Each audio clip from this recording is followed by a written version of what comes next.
Good afternoon. Good afternoon, sir. Good afternoon, sir. Good afternoon, sir. Good afternoon, sir.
Sir आप कुछ बोल रहे हो क्या? अच्छा म्यूट था क्या यार? Okay sorry. ठीक है, अपना डिस्कशन चालू करना, बताओ यार।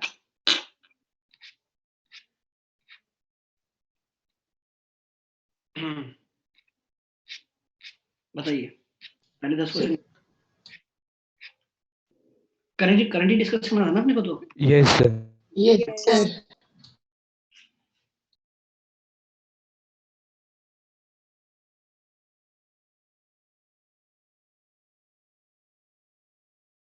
सर 15 है सबसे पहले। Yes, sir. 15. Yes, sir. 15. Question number 15. 15.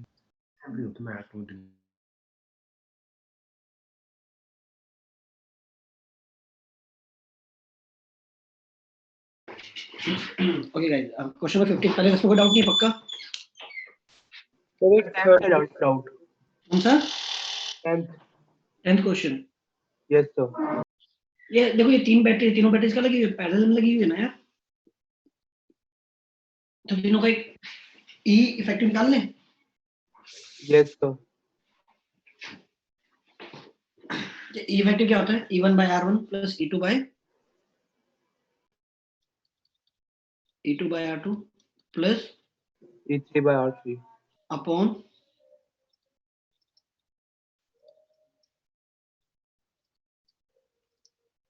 ई इफेक्टिव आ गया। और ऐसे आप 1 by R इफेक्टिव से R इफेक्टिव निकाल सकते हो। तो now what you have, like this is R and there is this battery of some internal resistance. ये सही है क्या? अब देखो सर्किट तो इनकम्प्लीट है, इनकम्प्लीट मतलब क्या, कहीं से कनेक्टेड नहीं है। तो अभी इसमें कोई करंट नहीं, इसमें कोई करंट नहीं, डायरेक्टली ए और बी का वोल्टेज डिफरेंस क्या है, इफेक्टिव बराबर आ गया। जो आप पहले थोड़ा बहुत रीड कर लेते तो आपको ये आर इफेक्टिव लेने की जरूरत नहीं पड़ती। तो आप E1 by R1 plus E2 by R2 plus E3 by R3 करके देखो कितना है, तीनों 1 1 है तो कितना है, ये 6 हो गया, ऊपर न्यूमरेटर हो गया 6 और नीचे कितना हो गया 3। 3 yes sir 2 आ जाएगा 3 by 1 plus 2 by 1 plus 1 by 1 which is 6 और नीचे 1 by 1 नीचे हो गया 1 by 1 plus 1 by 1 plus 1 by 3 6 by 3 2। तो 2 वोल्ट की एक बैटरी है।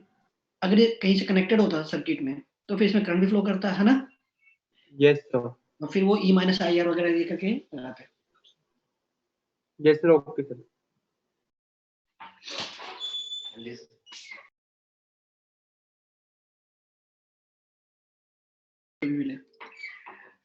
इसके बाद क्वेश्चन नंबर अप टू 20 तक। सर एक फिफ्थ बता दो, फिफ्थ में मेरे को ऑप्शन नहीं समझ में आ रहे थे। हाँ वो किसी को नहीं आ रहे होंगे शायद, मेरे ख्याल से ना कुछ मिल गया है, बट हाँ ठीक है, क्वेश्चन को देख कैसे रीड कर सकते हो। n नंबर ऑफ बैटरीज हैं यार, है ना, इसमें 2 रिवर्स लगी हुई है, तो potential difference across cell A और B। क्या लिखना है उसमें? चाय कॉफी? कॉफी लिया यार ना।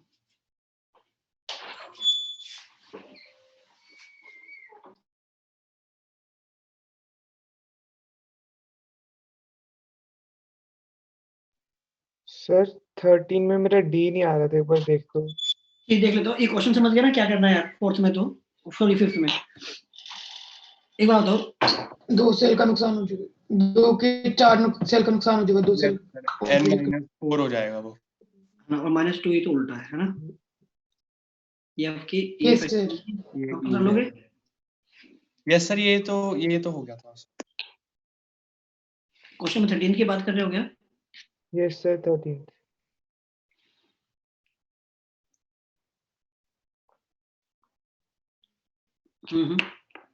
क्या है, देखो ये बैटरी है, ये इंटरनल रेजिस्टेंस है,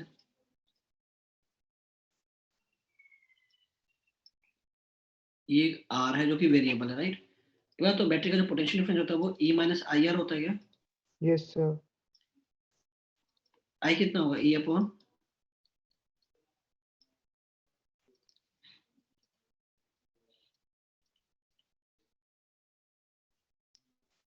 ये हो गया भी। Yes sir. बस इसका ग्राफ प्लॉट करना है आपको। जब एक बात हो, जब R की वैल्यू 0 है तो V की वैल्यू, 0 से स्टार्ट हो। और जब R की वैल्यू इनफाइनाइट हो जाएगी देखो, तो ये नेगलेक्ट हो जाएगा, तो क्या हो जाएगी, E हो जाएगी, कांस्टेंट हो जाएगी सर।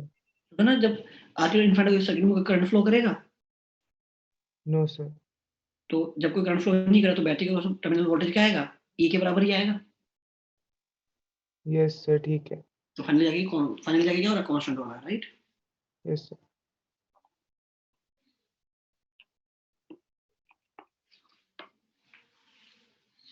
तो 13 के बाद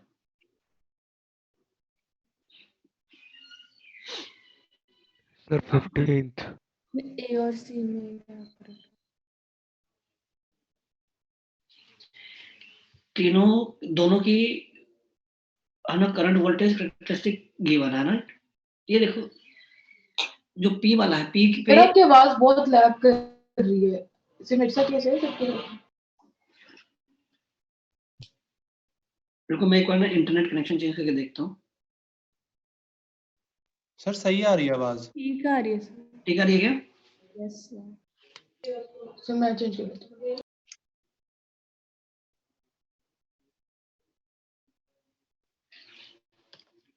ये अब देखो जो जो P वाला है ना, उसमें देखो उसमें 10 वोल्ट के बाद जितनी मर्जी वोल्टेज कर दो, करंट कितना रहेगा, 1 एम्पियर। यस। Q वाला वो बहुत ज्यादा बढ़ जाएगा। लेकिन एक बात बताओ लॉजिकली, अगर मैं दोनों को सीरीज में ऐड कर दूं तो Q वाले पे तो कोई रेस्ट्रिक्शन नहीं है, लेकिन P वाले पे क्या है, 1 वोल्ट 1 एम्पियर। 1 एम्पियर से जा। तो जैसे P वाले के अक्रॉस वोल्टेज 10 हो जाएगा, राइट। देखो अब इंफॉर्मेशन देखो, जब इसके अक्रॉस 10 वोल्ट है तो इसके अक्रॉस भी 10 वोल्ट है, दोनों में जब 1 एम्पियर करंट जा रहा होगा, एक बात होता है, जब इसमें 1 एम्पियर जा रहा हो तो इसके अक्रॉस भी 10 वोल्ट होगा, इसके अक्रॉस भी, ग्राफ से देख सकते, बता सकते हो। पहले ग्राफ में 1 एम्पियर पे 10 वोल्ट, अगले में 1 एम्पियर 10 वोल्ट, है ना। अब इसके बाद मतलब 20 वोल्ट हो गया यहाँ पर। Yes sir. सर अब 20 वोल्ट से जैसे वोल्ट बढ़ाओगे क्या फर्क पड़ता है, जो मर्जी करंट हो, ये 1 से ज्यादा जा ही नहीं सकता ना। नहीं कर पाएगा। तो ऐसा ग्राफ ढूंढो जो 1 एम्पियर पे जाके कांस्टेंट हो रहा हो। ई में मिल रहा। Only C graph. Yes sir. Yes. Yes, sir. और जब 1 एम्पियर जा रहा होगा तो इसके क्रॉस भी 10 वोल्ट होगा, तो इसके क्रॉस भी 10 वोल्ट होगा। ग्राफ में समझ आ रहा है कि दोनों में जब 1 एम्पियर है तो दोनों के क्रॉस वोल्टेज 10 वोल्ट है, तो ये वोल्टेज 20 हो गया। दिख रहा है 20 वोल्ट पे 1 एम्पियर जा रहा है, C option. And C is the only option जहां पर आपका करंट मैक्सिमम कितना है, 1 1 एम्पियर। एम्पियर। 1 एम्पियर। चलिए इसके बाद sir 20। Sir 20। 20. Question number 20।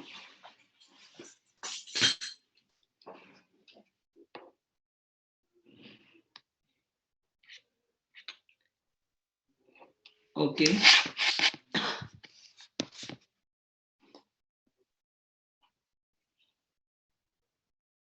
Wheatstone से जीरो से ये वाला। बिल्कुल विश्व का ही तो क्वेश्चन है कि अक्रॉस AE बिटवीन AC बीच में लगाओगे तो ठीक है, ये हो गया ना यार।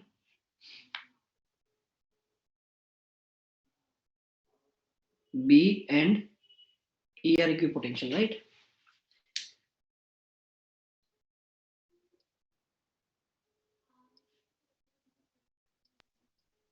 सर एक बार इसका ना मतलब भी समझा देना क्वेश्चन का। क्वेश्चन मतलब है कि मैं इस वायर को इस वायर से मैं कितनी लेंथ में कनेक्ट करूं, ये लेंथ मेरी कितनी होनी चाहिए। ये पूरे वायर था ना एक 1 ओम का, पूरे वायर की लेंथ 1 ओम थी, तो मैं किसी ऊपर से कनेक्ट कर दूंगा यहाँ पर, तो ये बोला ये आपका C है, ये E है और ये D है। तो ये क्या होना चाहिए सच दैट कि जब मैं बैटरी किन के बीच में लगाऊं, A और C के बीच में लगाऊं, तो B और E क्या हो जाए, एक की पोटेंशियल हो जाए। एक बात तो जब आपने यहाँ लगा दिया तो एक बात बताओ, ये जो दोनों है, मान लो ये अगर X है तो ये कितना हुआ, 1 माइनस एक्स हो गया। X और 1 तो क्या है, सीरीज में है।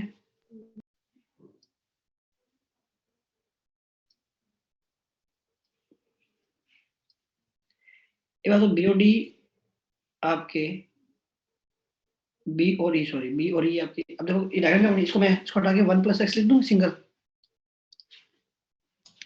Yes sir series. ये 1 है, BE पे इमेजिनरी वायर मान लेंगे जहां से कोई करंट पास नहीं हो रहा। ये 1 + x हो गया। ये पॉइंट E बन गया ना, D को हटा दो, ये तो सिंगल वायर है एक, यस और ये क्या है 1 माइनस एक्स है, राइट। C और ये मान लिया। अच्छा समझ में आ गया। अब ये बीच में से करंट नहीं जाना चाहिए ना हमारा। सही है, तो उनका रेशियो अगर Wheatstone। Wheatstone.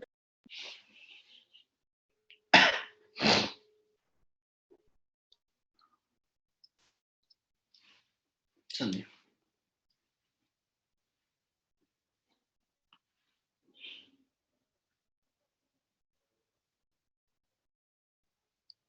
आहो नहीं, ये विस्टन तो नहीं बना अभी। ऐसा हो गया कि ये कितना हो गया, 2 हो गया और ये कुछ हो गया। तो अगर यहाँ से कुछ करंट जाएगा, इक्वली डिस्ट्रीब्यूटेड। हाँ, तो अगर मान लो ये, मान लो इसका वोल्टेज V है, तो लॉजिकली सोचो x का वोल्टेज V है, तो मान लो इसका वोल्टेज क्या है, x है, तो ये भी क्या होना चाहिए, ये भी x एक्स में। इसको बोल दो 0 है। ऑलराइट, समझो ना भाई, ये अगर V है, अब बोले ये x है तो ये भी x है। ऑलराइट, आप बता सकते हो आप यहाँ से सिंपली कि ये जो करंट जाएगा इसमें V - x अपॉन 1 + x, वो इस करंट के बराबर है क्या, यस सर। और v माइनस एक्स अपॉन 1 किसके बराबर है? X. कौन समझ में आया? Yes. इस तरह से कुछ कैलकुलेट कर सकते हो if I understood the question correctly. ठीक है, अब ए और सी के बीच में लगाई ना बैटरी। ठीक है, ये दोनों आपकी सीरीज में हो जाएंगे, ये अलग से आपके पास ये बच जाएगा। ठीक, चलो आगे। सर हमने यहाँ पर वो बैलेंस्ड व्हीटस्टोन ब्रिज की इक्वेशन क्यों नहीं लगाई? यार आप विष्णु बना कहाँ? सर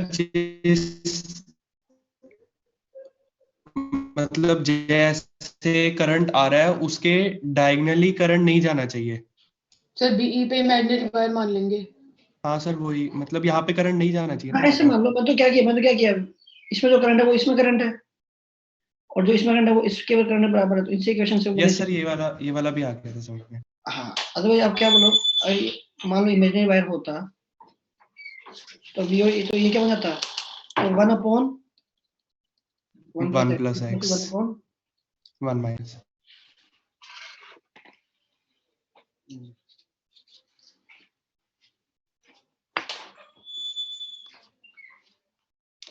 ऐसे कुछ आ रहा था। और बताओ, अच्छा क्लास मेरी यहाँ एक सर मिस्टेक 21। एंड क्लास मेरी यहाँ एक मिस्टेक है, प्लीज। इससे वो -1 आ जाएगी लेंथ वरना। नहीं, ये मेरी एक मिस्टेक हो रहा है। मेरी मिस्टेक ये है कि देखो ये 1 है और यहाँ भी क्या है, ये भी 1 है ना, तो यहाँ से देखोगे तो ये दोनों सीरीज में 1 प्लस एक्स, उसके बाद 1 क्या है, Parallel. पैरेलल में। ये बना ये वाला, राइट? Yes Yes. सर। ये है। अब प्रॉब्लम को सोल्व कर लो, ये दोनों बराबर है तो ये दोनों कट जाएंगे। अब सोल्व कर लो, हो जाएगा। Yes yes sir. सर। और नहीं तो दूसरा आप जो बोलते हैं विष्णु की तरह मान के अगर करोगे तो 1 अपॉन ये वैल्यू इक्वल्स टू 1 अपॉन ये वैल्यू, सेम ही चीज है जो मैंने लिखी है।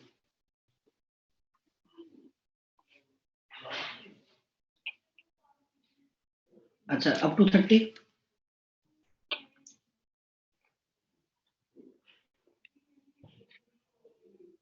सर 20। Question number 21।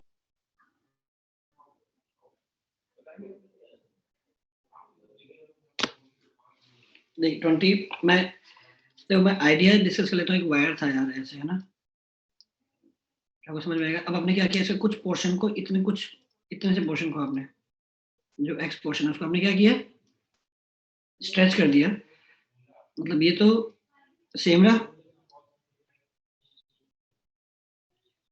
ये स्ट्रेच हो गया। ठीक है, सर्जर की जो टोटल लेंथ होगी वो कितनी होगी, 3l/2। तो ये कितना है, -x, और ये कितना है, स्ट्रेच होगी, मान उसको y कर दिया आपने। ऑलराइट दोस्तों, यस सर। तो जो l-x प्लस y है ये कितना हो गया, 3l/2। 3l/2 हो गया। और मुझे पता है x इंटू जो एरिया है should be equals to y into a dash नहीं होना चाहिए।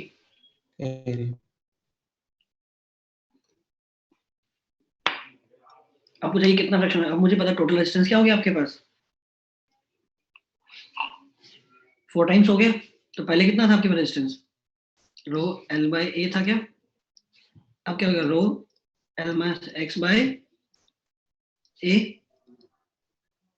प्लस, अब जो बचा रो, अब लेंथ कितनी है y बाय एरिया, एरिया कितना है इसका,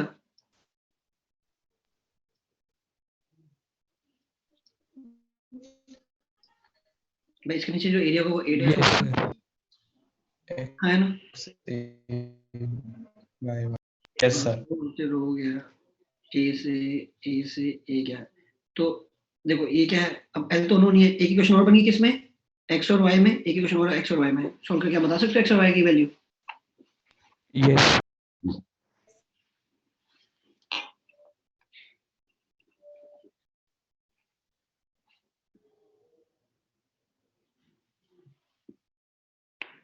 ठीक है, चलिए इसके बाद अप टू 30। सर एक 27 में ना ए और बी ऑप्शन में तो ए और डी में थोड़ा डाउट था। Question number 27। 27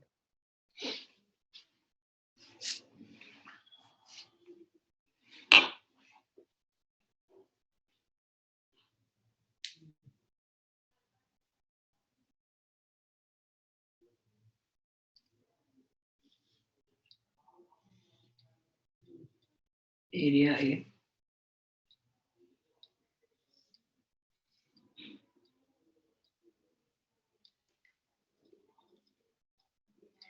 अच्छा, आपने जब आप क्वेश्चन सॉल्व करते हो आप इस तरह से डायग्राम बनाते हो, इन्फॉर्मेशन इस तरह से डायग्राम बना के लिखते हो क्या? Yes sir. Yes, sir. Yes sir. इससे एक्चुअली क्या तो गलती होने के चांसेस भी कम हो जाते हैं, चीजें क्लियर रहती हैं।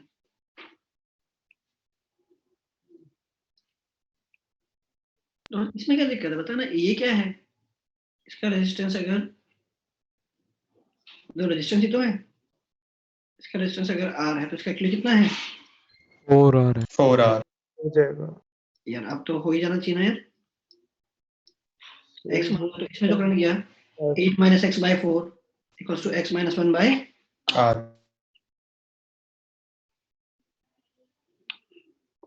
तो तुमने इसको 2r ले लिया गलती से। तो शायद से कुछ ऐसी गलती हुई होगी ना, वो एक दो बार हो गई थी गलती। सर अगर वो 2R भी ले लेंगे तो उधर को R/2 करना पड़ेगा फिर। नहीं करो, नहीं गलती बता रहा हूँ कि इन्होंने शायद इसको r लेके इसको 2r ही ले लिया होगा। नहीं तो आप रेशो तो हमेशा क्या रखो 1:4 रखो, फिर तो कोई दिक्कत ही नहीं, आप कुछ भी मान लो, 100 मान लो, दूसरा 400 मान लो, अप टू 40 तक।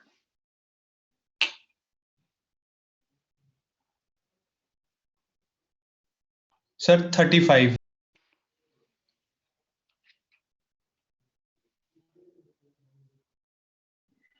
ये सर 35 डाउट है।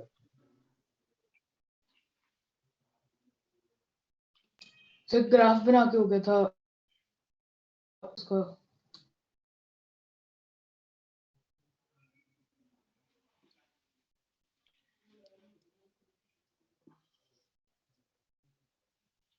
ये करंट वर्सेस टाइम ग्राफ है।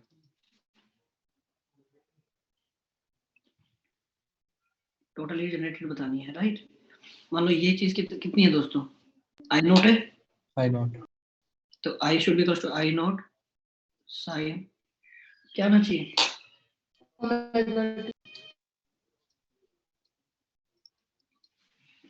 ये हो Yes. गया। Yes, Yes. sir.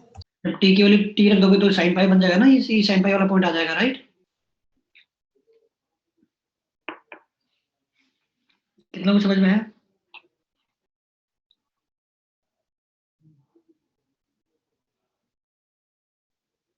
Good good nice, ठीक है ना? है ना, ये वाला पॉइंट पाई आना चाहिए, टी वाला डेल्टा। परफेक्ट है, सही सही सही सही, खत्म हो गया। अब आई पता है हीट जनरेटेड क्या होगी, एक बात बताओ, इसका जो एरिया अंडर द कर्व होना चाहिए था आई नॉट साइन, पहली बात तो पाई टी इंटू टी को डिटेल इंटीग्रेट कर दूं 0 से लेकर टी तक, ये पूरा पूरा क्या देगा आपको, क्यों देगा? सो इस तरीके से मैं क्या निकाल पाया, आई नॉट की वैल्यू पता लगा पाया मैं इन टर्म्स ऑफ क्यू। अब बताओ हीट जनरेटेड क्या होती है? I² RdT। I square. As per our DT की क्वेश्चन एक्सप्लेन किया, थोड़ा लेंथी है क्वेश्चन बट है बहुत आसान। और आई नॉट स्क्वायर की वैल्यू तो मैं यहाँ से निकाली चुका हूँ इन terms of Q. Q। Q. Q. इसको इंटीग्रेट कर तो आंसर आ जाएगा, बाद में आई नॉट स्क्वायर की वैल्यू डाल देना क्या है। सर ये आपने π/T कैसे सोचा यहाँ पर? पूरे पाई बाई टी बता दो। टाइम पीरियड से सोचा ना मैंने, जो टाइम पीरियड होता है वो क्या होता है, साइन के अंदर क्या लिखते हैं, ओमेगा टी लिखते हैं क्या, yes sir. Yes, sir. Yes, sir. है ना? ओमेगा क्या होता है, प्रोबेबिलिटी होता है I/2। है ना? क्या तक समझ में है? Yes, sir. है ना? और मुझे तो क्या लेना है इसका, हाफ ही लेना ना। Okay, sir. ठीक। अच्छा ठीक है, आगे समझ।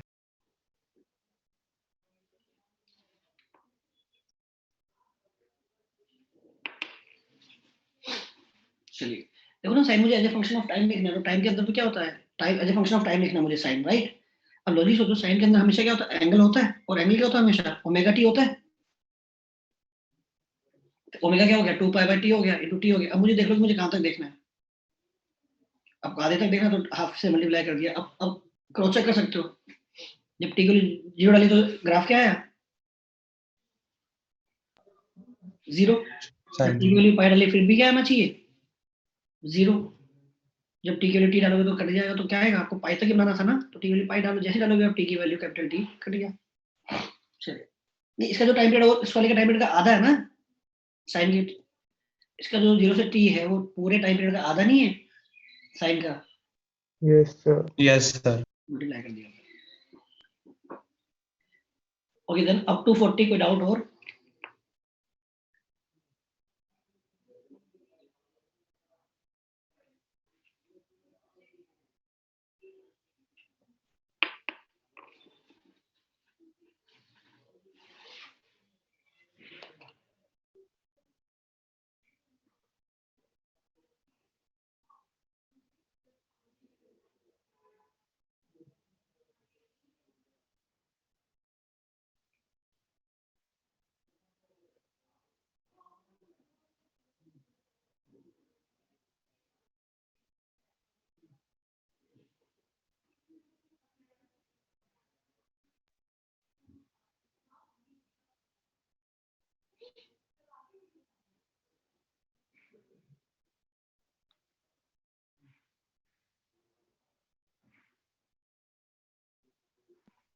सर बताओ। सर एक 36 में ना एक चीज पूछनी थी आपसे। मैं तो वेट कर रहा हूँ, टाइम तो दे रहा हूँ, पूछो पूछो। सर इसमें ना हमें वो बताना है, वायर स्ट्रेच करके मतलब हीट में चेंज बताना है। अबाउट क्वेश्चन नंबर 36 का क्या? Yes sir. ने वायर को स्ट्रेच नहीं किया है, बोला कि वायर की लेंथ को रिड्यूस किया, मतलब कट कर दिया है, हटाई दिया है। सॉरी सर, वो मैं याद नहीं रहा था, यही करा है सर। हम्म। सर इसमें जब मैंने ना रेजिस्टेंस को फाइनल रेजिस्टेंस जब निकाली थी, तो इसमें मैंने एक तो लेंथ को बदला था और एरिया को भी बदला था। But Why are you changing area? Like, see, this is a wire. Okay. If you are cutting this wire, so how this is going to affect area of the wire? Stretch करोगे ना यार, तो area change होगा, right? But if you are cutting a wire, तो भी area change होगा। Sir उसमें वो लेंथ नहीं रिड्यूस कर रहे हैं। सर इसमें ये कैसे पता लग रहा है कि ये काट मतलब कट क्या कर रहा है? एक बात, तुम वायर को कंप्रेस थोड़ी कर रहे हो, तो वायर को कंप्रेस थोड़ी किया जा सकता है, वायर को तो स्ट्रेच कर सकते हो। एक रोड है, रोड को तुम, एक थिक रोड को तुम फिर भी कंप्रेस करने ट्राई कर सकते हो, right. If you have a thick road, उसको दोनों तरफ से कंप्रेसिव फोर्स लगा हो जाएगी, लेकिन वायर को आप स्ट्रेच कर सकते हो, वायर को आप कंप्रेस थोड़ी कर सकते हो। अब करने ट्राई करो तो कर सकते हो, मतलब उसको बहुत ही एक थिन ट्यूब में डालना पड़ेगा, जो वायर की डायमीटर है उसी डायमीटर की, उसी से स्लाइटली बड़ी डायमीटर का क्या करो, एक ट्यूब ले लो, उसके अंदर वायर को डाल दो। जब वायर को अगर आप जब दोनों तरफ से कंप्रेस करोगे तो वायर क्या होगा, स्ट्रेट रहेगा और कंप्रेस होना चालू होगा, ऐसा नहीं ना। तो ये बोला, तो इसलिए जब भी आपको फिलहाल किसी वायर की लेंथ को कम करना हो तो उसको कट किया जाता है। और वायर, अब दूसरा चीज, अब ऐसे भी होता है, वायर को ऐसा बोला कि वायर की लेंथ, डबल लेंथ का वायर लिया है, अगर क्वेश्चन ऐसे दिया होता कि length of the filament, if the wire of double the length of the previous one is taken, right, तो इसका मतलब ये नहीं कि उसको स्ट्रेच किया गया है, ऐसे लिखा है ना, double the length is taken, इसका मतलब कि आपने नया वायर लिया है ऑफ ट्वाइस द लेंथ। अगर ऐसा बोला जाए ना कि if length is made twice, if length is made twice, तो इसका मतलब क्या है कि उसको स्ट्रेच करके उसको डबल। स्ट्रेच कर दिया। तो आपको थोड़ा लैंग्वेज को देख के रीड करना पड़ेगा। तो I think now you guys are clear. Yes sir, ये अब हो गया। तो देखो, एरिया के चक्कर। सिंपली लेंथ 10% से कम हो गई है, तो पहले रेजिस्टेंस अगर R था तब कितना हो गया, 0.9 R हो गया। Yes sir. क्या चीज कांस्टेंट है हीटर के लिए, करंट या वोल्टेज? वोल्टेज। Voltage constant. वो तो ऑब्वियसली जो भी आपका हीटर को तब प्लग करोगे तो हमेशा आपको तो 220 वोल्ट की सप्लाई मिलेगी हमेशा। Yes sir. तो इससे थोड़ी बहुत चीजों को प्रैक्टिकली, है ना, इसे जोड़कर फिर क्वेश्चन को करना होता है, बल्ब वाले, हीटर वाले, इन सब के क्वेश्चन को। Then guys, up to 45, quit out.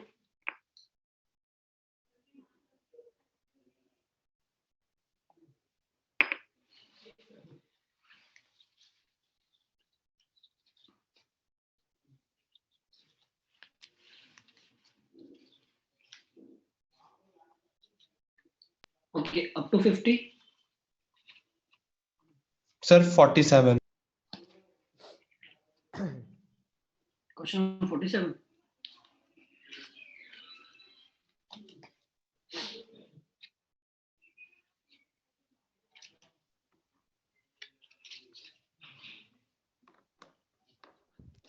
अच्छा, फर्दर सेंटेड का मतलब तुम क्या समझ रहे हो?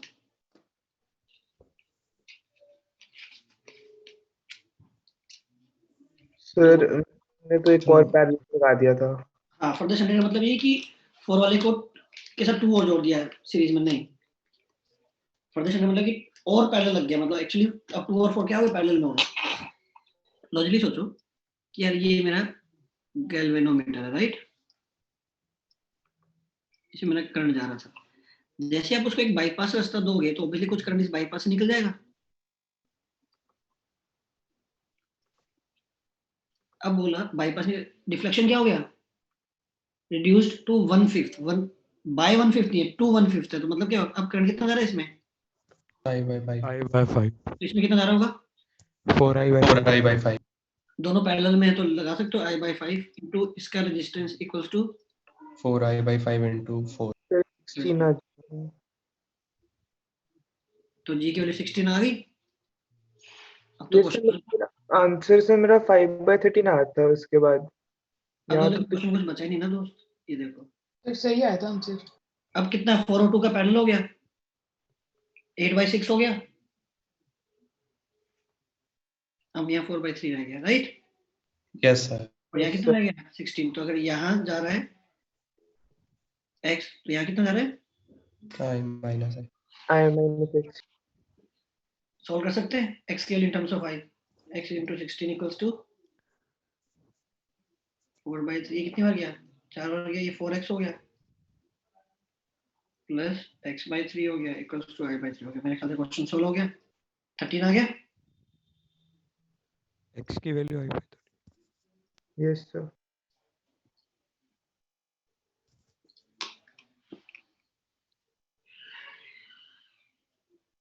तो I/13 हो गया, राइट? तो now the final current is I/13। मैंने पूछा फर्दर कितना रिड्यूस हुआ है, राइट? तो पहले कितना था, I/5 था, अब हो गया I/13। माइनस करके सॉल्व कर सकते हो। 8/65। जैसा माइनस करना पड़ेगा उसने माइनस नहीं किया होगा। जैसे मेरी तरफ से कोई कैलकुलेशन मिस्टेक तो है ही नहीं है ना? 8/6 हुआ ना ये पैरेलल करके। नहीं सर सही है, 8/65 ही आएगा। उसके बाद I/5 से डिवाइड। उसके बाद फिर आगे भी क्वेश्चन में कैलकुलेशन। हाँ, मतलब फाइनल करंट इज दिस, उससे पहले करंट इज I/5, उससे पहले I। अब देख लो क्या क्वेश्चन क्या पूछा हुआ है ना, हो जाएगा। सर एक बार बताना यहाँ पे क्या करना है आगे हमने इससे। क्वेश्चन क्या पूछा है, further reduction in deflection will be. Yes sir. पहले फिर इससे पहले इसे कितना था, इससे पहले कितना था I/5, अब कितना हो गया? I/13 तो ये कितना हुआ 65. है कि नहीं? तो Yes. This is the reduction. ये उन्होंने डायरेक्टली नहीं लिखा, उन्होंने चालाकी मार के क्या लिखा हुआ है कि जो वैल्यू आएगी वो क्या है, कितने टाइम्स ऑफ ये। तो मुझे देख के समझ आ रहा है ये जो 8/65 है ये क्या है, 5 टाइम्स हो जाएगा। 8/13 times of I/5। I/5। Sir और I/5 कब था, when only 4 ohm was. 4 ohm on तो जब सिर्फ 4 ओम था उसका 8/13 टाइम्स कर दूंगा तो इतना चेंज आएगा, इतना रिडक्शन आएगा, राइट? ओके सर ठीक है। और क्वेश्चन को मल्टीपल बना के ना अच्छा बना सकते थे, और भी मतलब गलतियों नहीं, बहुत चांस हो सकते हैं इसमें। ऑप्शन को थोड़ा और ट्रिकी बना दो, मतलब कि मैं ऑप्शन में I/13 डाल देता सीधा रिडक्शन, तो आप डायरेक्टली जैसे I/13 देखते हो सकते हैं, कुछ लोग I/13 डायरेक्टली टिक कर देते, फिर मैं 8/65 डाल देता, है ना, वो भी सही हो जाता। फिर मैं 8/13 ऑफ ओनली 4 बोल सकता था, राइट 8 by 5 times ohm बोल सकता था when 2 ohm is also connected, right? इसी को 8 by 5 से मल्टीप्लाई कर दो Yes, sir. तो 8 by 5 क्या है 8 by 5 तब आया ना इसका 8 by 5 times का when 2 ohm is also further connected, हाँ further connected. चलिए then up to 60 तक कोई डाउट 53 का फोर्थ ऑप्शन में डाउट है। कौन सा क्वेश्चन 53 के फोर्थ ऑप्शन में। Yes sir.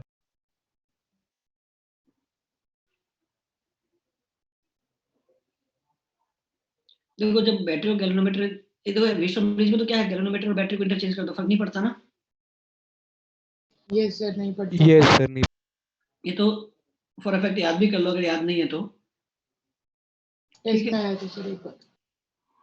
जब यार ये देखो ऐसे आपने लगाया हुआ है ये बैटरी और ये गैल्वेनोमीटर है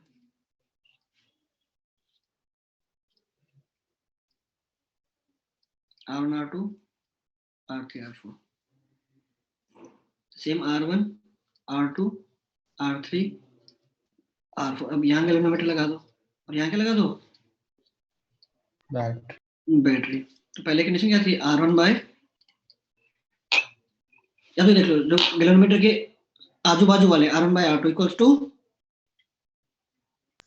R3 by R इसमें बैलेंस करना होता तो ये क्या बनता R1 R2 था सॉरी ये R2 था ये R3 था और ये R4 था राइट आजू बाजू वाले देख लो क्या बनेगा R1 by R3 is equal to R2 by वही बन R4 गया। और सेम तो डिवाइड है यस सर। तो इंटरचेंज करने से फर्क नहीं पड़ता है कंडीशन तो मेंटेन है राइट हाँ yes sir.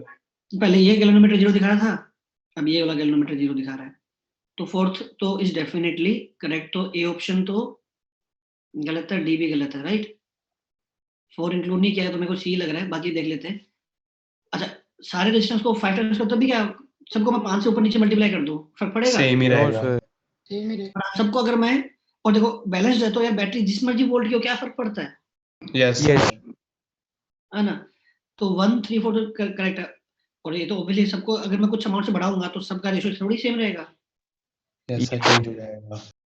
Yes sir. Multiply करने से फर्क नहीं पड़ेगा ना ऐड करने से तो फर्क पड़ेगा Yes, sir. Yes sir.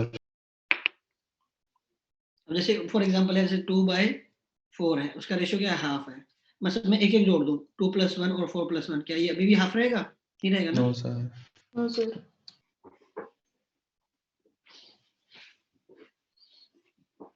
तो जो भी कोई चीज नहीं सीखते हो उसको ना नोट कर लिया करो देखो क्वेश्चन बैंक के डिस्कशन का पॉइंट ये भी है ना यार कि जब भी कर रहे हो अब एटलीस्ट जो भी नई चीज आ रही है उसको साथ में नोट करते रहो ऐसा नहीं कि बस किया उस टाइम समझ लिया बाद में याद नहीं रहेगा तो कहीं नोट कर लोगे या अपने क्लास नोट्स में बाद में कर लिया करो क्लास नोट्स में कहीं ऐड कर लिया करो चीजों को ताकि जब आप फाइनली क्लास नोट्स तो हमेशा पढ़ते रहोगे हर बार जब भी रिवाइज करोगे क्लास नोट्स तो गो थ्रू करोगे बाकी सब चीजें तो मतलब अपने क्वेश्चन बैंक पे कहीं लिख लोगे तो हो सकता है बाद में क्वेश्चन बैंक देखने टाइम ना मिले या फिर वो वाला क्वेश्चन बैंक देखने टाइम ना मिले लेकिन नोट्स तो हमेशा ही पढ़ोगे अपने चैप्टर के तो वहां लिख लेना हमेशा अच्छा होता है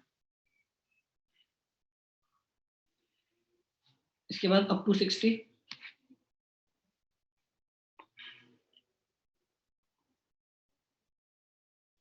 सर जो 60 वाला क्वेश्चन है इसमें थोड़ी सी प्रॉब्लम आ रही थी मुझे ऐसे क्वेश्चन में एक बार रिपीट करा सकते हैं ये क्वेश्चन नंबर 61 कह रहे हो सर 60 जैसे से क्वेश्चनों में पोटेंशियोमीटर का क्वेश्चन है ना यस सर उसमें ना मतलब बैटरी में इंटरनल रेजिस्टेंस जब आ जाती है तो उसमें प्रॉब्लम आती है मुझे फिर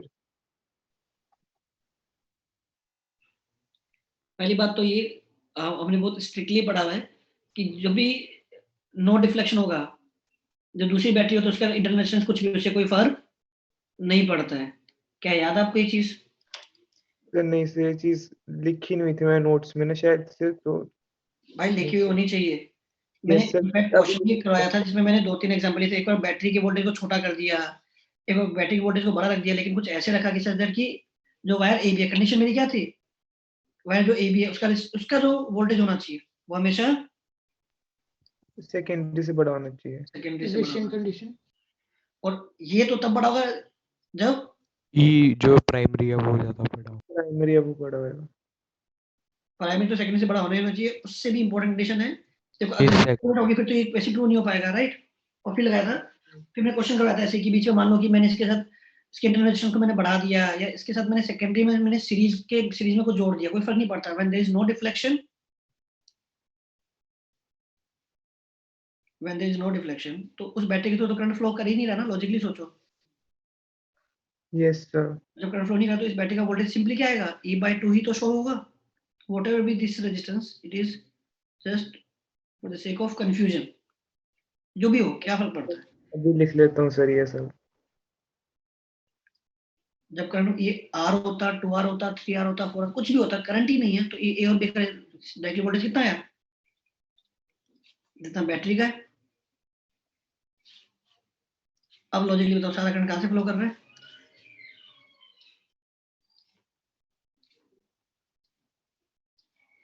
तो नाउ मैं किस में इंटरेस्टेड हूँ? ए से जे का जो वोल्टेज है वो E/2 के बराबर है, राइट? Yes yes sir. अब यहाँ से कोई करंट जा नहीं रहा, तो चाहो तो आप इस वाले डायग्राम को उड़ा दो, क्योंकि जो इन्फॉर्मेशन चाहिए वो आपको मिल गई, राइट? ए से जे तक की लेंथ क्या है, x है। तो यार ए से जे का वोल्टेज कैसे निकालोगे? सबसे पहले तो मुझे ए से जे से पास होने वाला क्या चाहिए, करंट चाहिए। और करंट क्या आएगा, E upon total resistance. Yes. ये जो Yes. पूरा ए से भी 9R और R ये सीरीज में, तो कितना हो गया, 10 RO. नारो जाए। ये करंट हो गया है ना, इनटू इस वाले पार्ट का रेजिस्टेंस, X. और इसकी लेंथ अगर x है, अपॉन टोटल लेंथ कर दूं, चल L. जाएगा? Yes. सर रेजिस्टेंस तो लेंथ के प्रोपोर्शनल होता है, पूरे L लेंथ का रेजिस्टेंस जितना भी होगा इसका हो गया, बस खत्म हो गया क्वेश्चन। E यस से सर। ये हुआ ना। अब ऐसे सोचो थोड़ा और ऐसे कर लेते हैं, एक बात बताओ, L लेंथ का कितना है, 9R है, तो यूनिट लेंथ कितना होगा, 9R/L. और से कितना होगा, इंटू एक्स। और जो भी लेंथ कितनी गिवन है इसकी, जो भी गिवन है L गिवन है, सही है ना? यस सर ठीक है। तब तो अपने पास कोई डाउट ही नहीं है। 5 गया, 5/9 आ गया।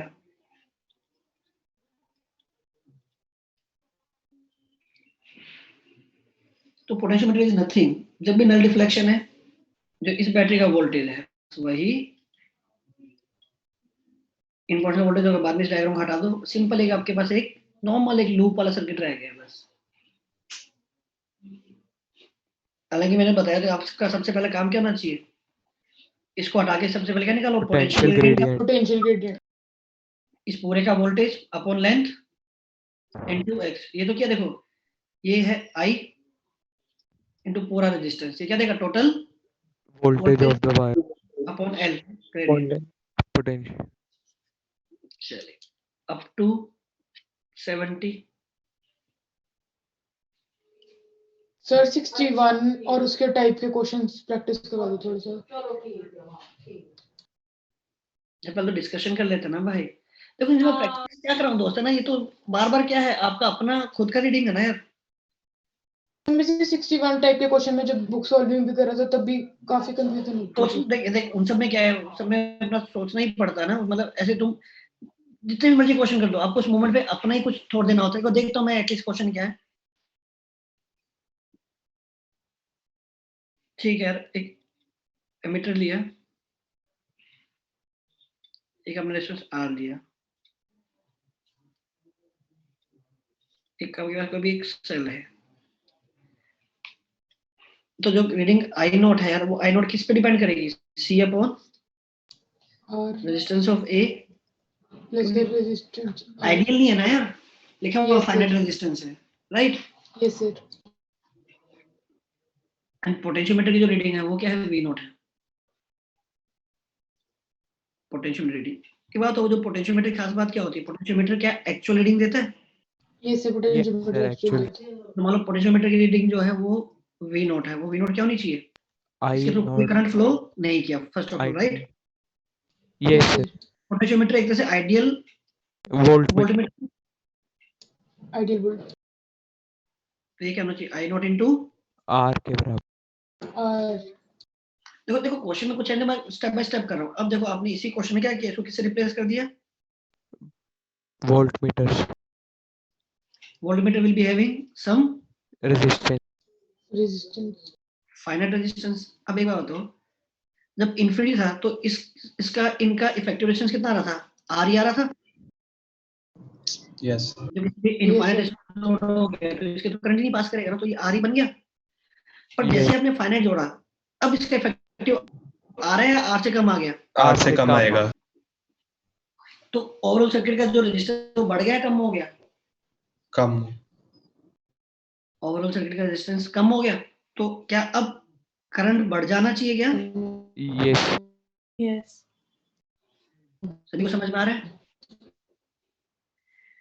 अब मुझे ये बताओ, पोटेंशियोमीटर की जो रीडिंग है, मैं इससे चालाकी से पता क्या करता हूँ, मैं इसकी वोल्टेज निकाल लेता हूँ। ये कितनी वोल्टेज आ रहा है, कितनी आ रहा था, आई नॉट इंटू R आर एक आ रहा था, तो बचा हुआ इसके पास आ रहा था। Yes sir. अब जैसे इसके थ्रू करंट बढ़ गया, क्या इसका खाना बढ़ गया, तो इसके पास कंट्रीब्यूशन बढ़ गया, कम हो गया, कम हो क्योंकि दोनों का सम तो हमेशा सी के बराबर ही है। Yes sir. एनालिटिकली करना है, मतलब इसके लिए कोई आपके पास ऐसा कोई एल्गोरिदम नहीं है ना, कोई आपके पास ऐसा कोई प्रोसेस नहीं, आपको बस सोचना है कि क्या हो रहा है बैठ के।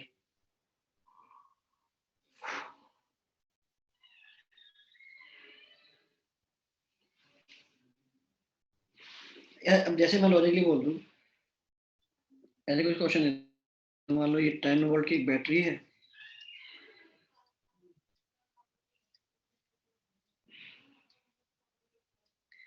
मैं बोलूं इसकी रीडिंग है 2 एम्पियर, तो इसका रेजिस्टेंस क्या होना चाहिए,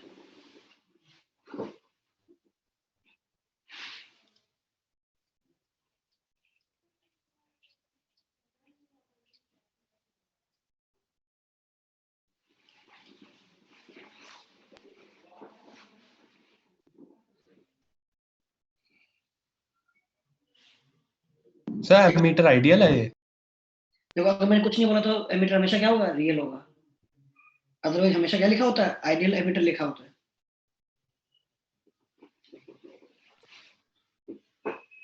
और अदरवाइज अगर प्रॉब्लम बिल्कुल भी मतलब अनसॉल्वेबल हो जाए इसको रियल मान के, तो फिर आप उसको आइडियल की तरह मान सकते हो। अदरवाइज अल्लाह से आइडियल लिखा ना हो, जब तक आपको एमीटर को आइडियल मानना नहीं है। अब बताइए क्या होना चाहिए, less than 5। Less than 5. Less than 5 होना चाहिए ना यार। Yes sir. Yes. इसमें 2 पे जाएगा तो यहाँ पे 2 पे जाएगा। यस सर, पर वोल्टेज यस कम सर। जाएगी। अब कुछ वोल्टेज ये खा तो इसके अंदर जो वोल्टेज अवेलेबल है वो 10 है, 10 से कम है, 10 से कम है 10 सर। से कम. कम। 10 से कम है। जैसे लॉजिकली वो बैठ के सोचना है। कितने लोगों को ये वाला क्वेश्चन समझ में आया, 61 आगे समझ में। Yes, sir. Yes sir. Yes sir. अब बताओ अप टू 70,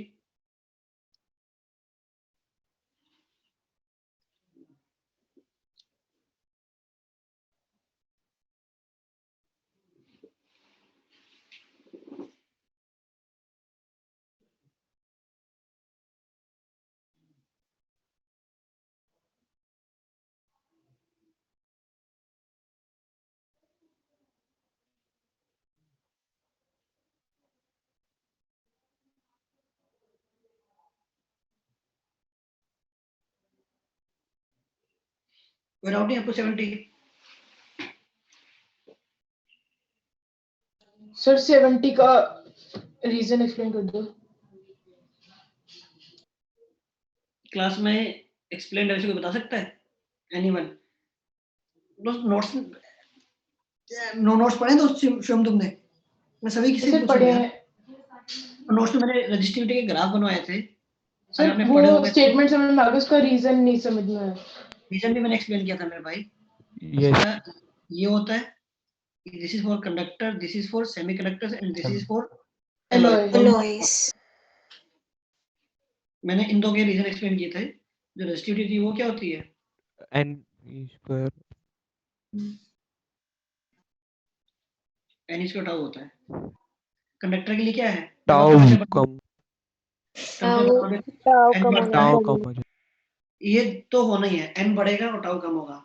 अब बताओ फॉर कंडक्टर में क्या होता है, फॉर सेमीकंडक्टर क्या होता है? सर कंडक्टर में कंडक्टर टाउ में का टाउ कम डोमिनेटिंग फैक्टर। तो यस सर। सेमीकंडक्टर में एन कंडक्टर में क्या सेमीकंडक्टर है, n ऑलरेडी बहुत लार्ज नंबर में, बहुत लार्ज नंबर में, तो जैसे आप थोड़ा सा टेम्परेचर बढ़ाते हो तो आपके पास मिलियंस और बिलियंस में क्या है, आपके पास फ्री इलेक्ट्रॉन्स हैं, कुछ थाउजेंड ऑफ इलेक्ट्रॉन्स ऐड हो भी गए, फर्क नहीं पड़ता। लेकिन क्या हुआ, थोड़े से टेम्परेचर बढ़ाने से क्या हुआ, इतने ज्यादा पास पास में है, इतने ज्यादा नंबर की कोलिजन, बहुत तेजी से टाइम, कोलिजन का टाइम कम हो जाएगा, तो ये चीज कम हो जाती है, इसकी वजह से ओवरऑल आपकी रेजिस्टिविटी बढ़ती है। बढ़ जाती है। और क्या है, सेमीकंडक्टर्स का ऑलरेडी नंबर बहुत कम है, बहुत दूर दूर फैले हुए हैं, है ना, कोलिजन भी बहुत टाइम के बाद हो रहा है। अब मेरे पास 100 थे, टूट टूट फूट के अगर 10 भी और ऐड हो गए तो देखोगे तो परसेंटेज वाइज क्या हुआ, एंड इंक्रीज हो गया। नंबर इंक्रीज हो गया। गया और ज्यादा। वो 10, अब ना एक बहुत सोचो ना, बहुत खुला, बहुत बड़ा ग्राउंड है, उसमें ना 30-40 लोग ही हैं, उसमें से अगर आप 2-3 लोग और ऐड कर दोगे तो, और 30-40 लोग रैंडमली तो भाग रहे हैं, दो तो 30 का तुम 31 से 32 लोग भी कर दोगे तो भी उनके कोलिजन में कोई खास फर्क, नहीं पड़ेगा। क्योंकि वो इतना खुले खुले जगह पे है कि भैया उनका कोलिजन टाइम ऑलमोस्ट सेम है। हालांकि ये नहीं बोलूंगा कि टाइम सेम रहा है, टाइम थोड़ा कम हुआ, लेकिन एडिशन वाला फैक्टर क्या है, करंट को ज्यादा तेजी से बढ़ाएगा। तो जो z लिखा हुआ है वो बात से लिखी हुई है, लेकिन वो फैक्ट है, वो एक्सप्लेनेशन नहीं है। कभी एक सॉलिड लेते हो, कंडक्टिंग सॉलिड लेते हो, उसमें क्या है, ये बढ़ाते हो, है ना,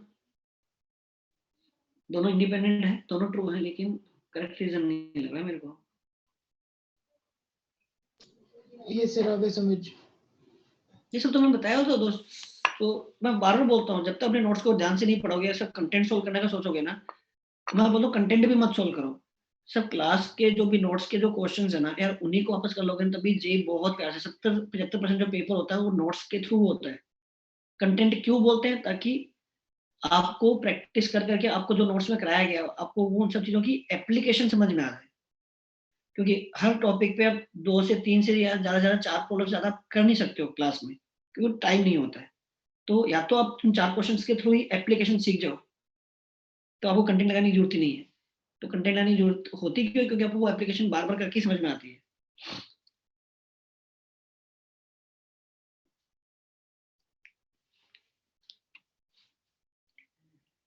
चलो आगे, अब 280।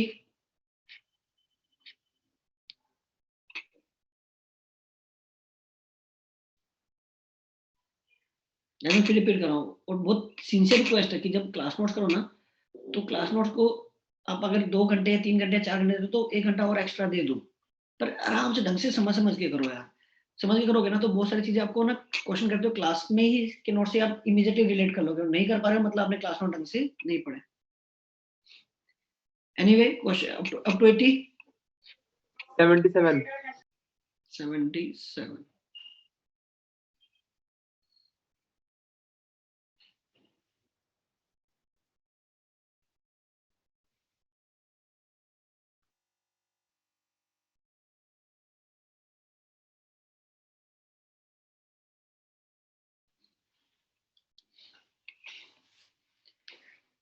तो ऑलमोस्ट मान लें कि दोनों आइडियल मीटर्स ही हैं यार,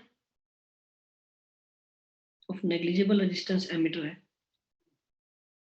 ये x है, ये y है, और ये बैटरी है, मान लो स्मॉल r होगा।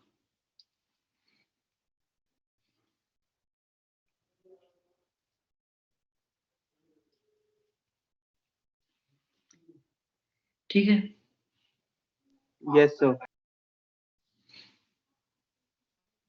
और जब आप ये वोल्टमीटर लगाते हो तो कितना रीड करता है, 1, मतलब क्या है, करंट तो कितना जा रहा था,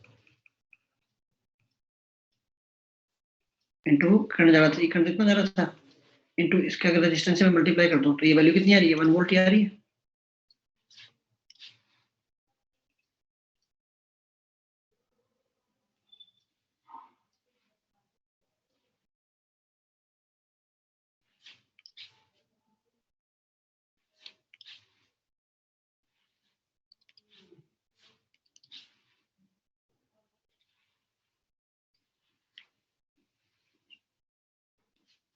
अच्छा, अगली बार क्या किया आपने, इसको आपने क्या कर दिया, शॉर्ट।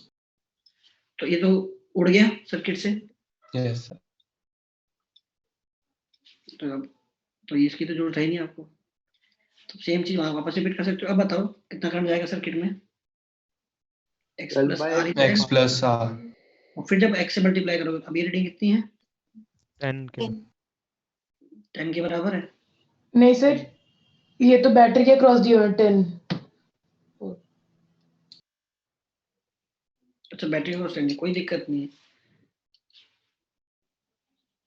तो करंट इतना जाएगा दोस्तों, सेम है, कोई बात नहीं, बराबर सेम ही चीज है। क्यों, जो वोल्टेज इन दो का क्रॉस होगा वही तो वोल्टेज इस दोनों के बैटरी का क्रॉस होगा। Yes sir. सर।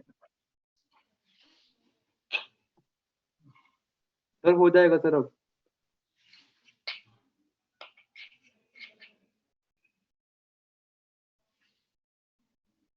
चलिए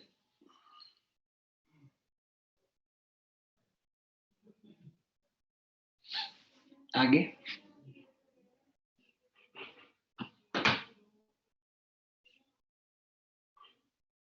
क्वेश्चन नंबर अप टू 80, कोई डाउट, और कोई doubt up to 80?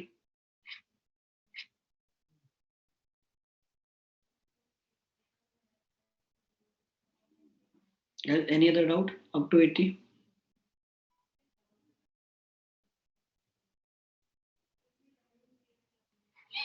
Then up to 90. Let's say up to 93. कोई doubt?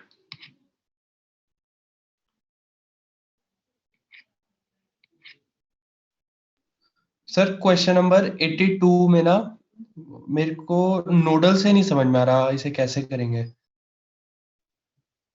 82 to 85, अच्छा 30 वोल्ट की बैटरी से करंट बताना। अब बताओ तुम्हें कैसे, किससे जानना है? नोडल।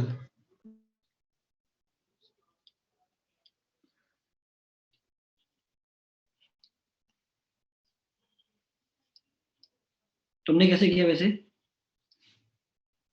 सर मैं इसको कंफ्यूजन हो रहा था तो मेरे को किरचॉफ से करना पड़ा फिर वो।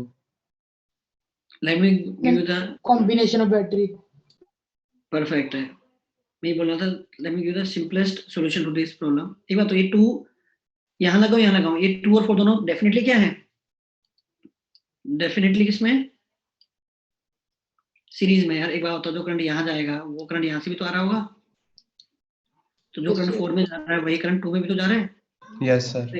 तो एक तरह से ये इसको मान सकते हो 6 ओम, और 6 ओम को कैसे ट्रीट करो, as an internal resistance of 30 volt battery. 30 volt 30 volt की बैटरी जिसका अपना इंटरनल रेजिस्टेंस 6 ओम। 6 ओम।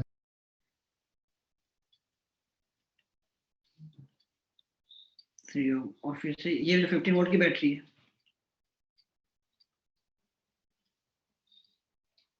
इसका रेजिस्टेंस कितना है, 3। अब ये दोनों बैटरीज क्या है, ये तीनों आपस में पैरेलल में जुड़े हुए हैं। यस सर, अब वो कॉम्बिनेशन तो या तो क्या, अब देखो इसको क्या मान लो, सिंगल बैटरी मान लो दोनों को मिला के, E1 by R1 plus E2 by R2 upon 1 plus, इसमें एक बात बताओ, तुम डायरेक्टली इसमें करंट निकाल सकते हो क्या, इसमें कितना करंट जाएगा, Yes, क्या sir. होता है E1 by R1 plus E2. तो जैसे करंट पता लगा, करंट इंटू 3 कर दोगे, क्या जाएगा इसका वोल्टेज, वोल्टेज जो वोल्टेज इसका वही वोल्टेज, ये 30 watt. बैटरीज वाले। तो E माइनस जो E minus I R, E minus मान लो इसमें करंट I1 है, होना I1 चाहिए R। Voltage, AB. यस ऐसे E minus I2R again should be equals to a, VAB। है ना।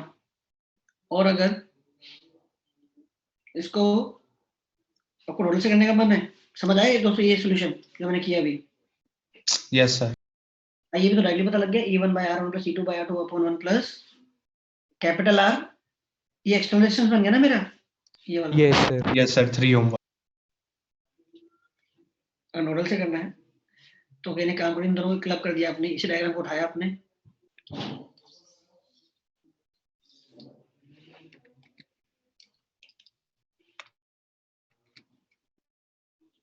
ठीक है। मान लिया यार, ये क्या है?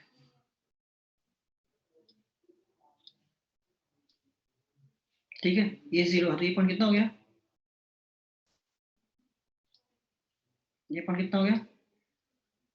-15 x में लगा दे नोडल, x में से ये गया, कितना हुआ? x plus 30 by 6 फिर x minus 0/3 3 x plus 15 by 3 is 0. आगे x की वैल्यू Yes sir. जैसे x आया तो आप इस ब्रांच से करंट निकाल सकते हो, कितना है? x plus 30/6, 6. ये पूरी ब्रांच में फ्लो होने वाला करंट है। तो वही करंट क्या है? बैटरी के थ्रू भी फ्लो हो रहा है।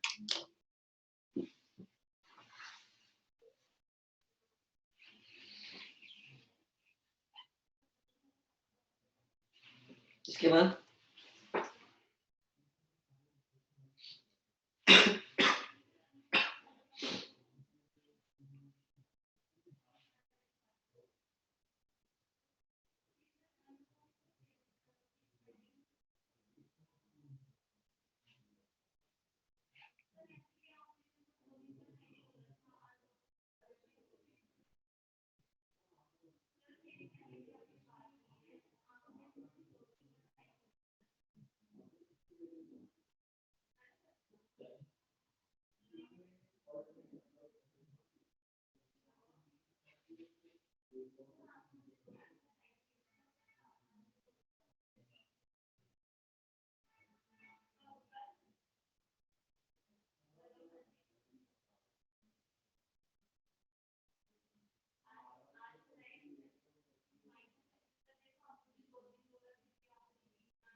कोई और डाउट बताओ ना।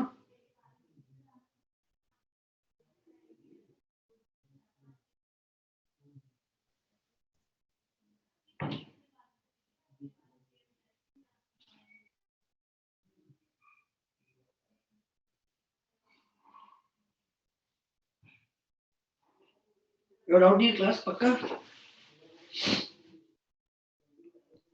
Yes, sir. Yes sir. Yes. अगला क्या रहेगा अपना? मेरे ख्याल से एक तो रहेगा मैग्नेटिक इफेक्ट्स ऑफ करंट रहेगा, ईएमआई भी इंक्लूडेड होगा शायद से। No, sir. Only magnetic effects of current. Yes, sir. Magnetism Classical लिखा magnetism. सर क्वेश्चन बैंक और बंसल दोनों करिए उसकी, आप डिस्कस क्लास में। Yes, sir. दोनों करें। क्वेश्चन बैंक भी किया हुआ है क्या discuss? Yes, sir. Yes. Paste test.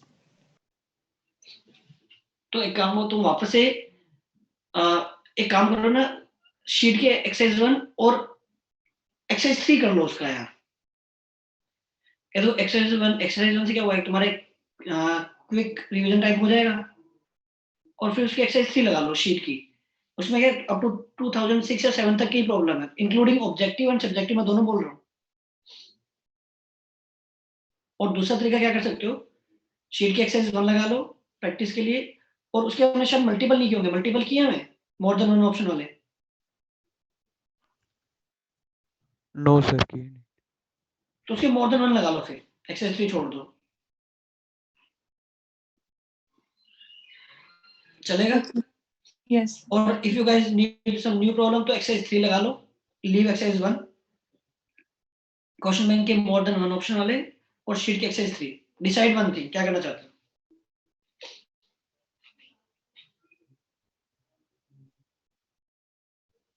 Sir आप देख लो।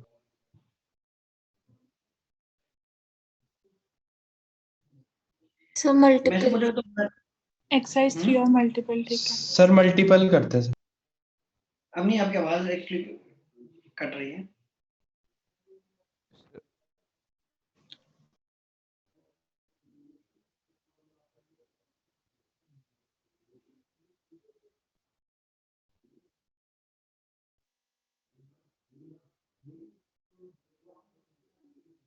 बताओ बताओ।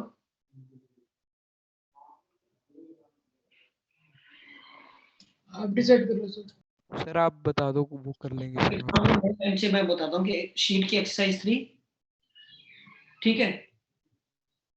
और एक एक्सरसाइज 1, शीट की एक्सरसाइज 1 और मोर देन 1 ऑप्शन वाले मैं लिख देता हूँ। जो शीट है उसकी एक्सरसाइज 1 और मोर देन 1 वाले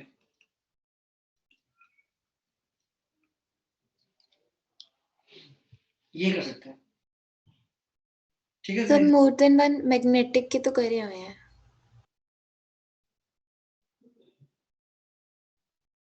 मोर देन 1 मैग्नेटिक के किए हुए हैं। Yes sir. अभी तो आप लोगों ने बोला नहीं किए हुए, मैं पूछा था। वो EMI के नहीं करे हुए, मतलब वो करे हुए हैं, डिस्कस नहीं हुए हुए। किसके? EMI के? Yes sir. और बाकी मैग्नेटिक के डिस्कस भी हुए हुए हैं। डिस्कस भी हुए हुए हैं दोनों ठीक है। चीजें। Exercise 1 exercise 3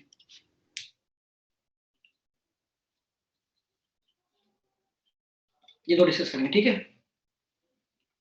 okay sir. Okay sir.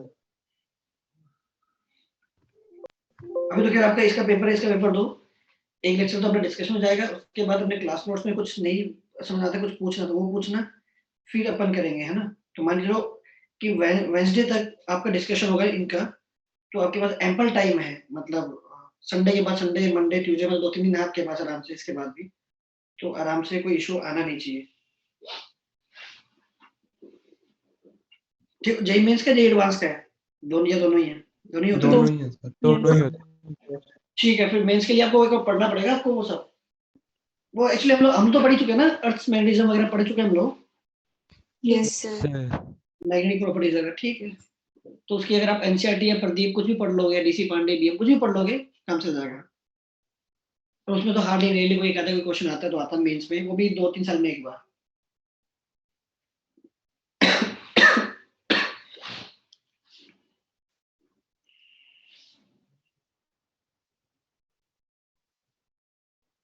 चलिए, तो यार यहाँ खत्म करते हैं, और best of luck guys. Paper अच्छे से देना यार पेपर, और चीटिंग वीटिंग मत करना यार, है ना, क्योंकि मतलब इस पॉइंट पे आगे किसी को समझा के भी फायदा नहीं है, मतलब तो इतना टाइम गुजर चुका है ना।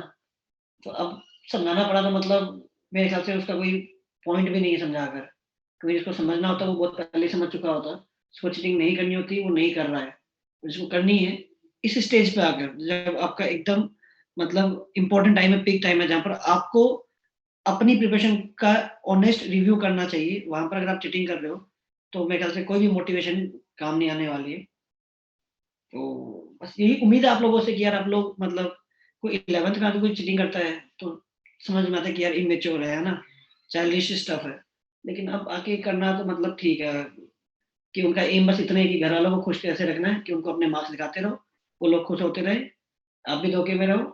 आप तो खैर क्या धोखे में रहो, आपको तो पता आपके मार्क्स कैसे रहे, राइट। तो ठीक है, मेरे बस आप लोगों से एक्सपेक्टेशन ये है कि चीटिंग वीटिंग मत करो यार, ऑनेस्टी के साथ पेपर दो, कुछ कमी है तो उन पे वर्क करो, और अभी 4-5 महीने हैं, अच्छे से वर्क करोगे ना तो एक्चुअली बहुत लाइफ में बहुत चेंज आ जाएगा। बट अभी भी नहीं करना है, 2 साल भी नहीं किया और अभी भी नहीं करना, और ये गलत मीन्स के थ्रू अगर स्कोर करना चाहते हो तो वो ठीक है, वो आप लोगों के ऊपर है। बट मैं ये एक्सपेक्ट करता हूँ आप में से जो लोग हैं ईमानदार हैं और जो मेहनत करते आए 2 साल से, वो लोग पक्के से थ्रू करने वाले हैं, वो लोग सब लोग अच्छी जगह पहुंचने वाले हैं।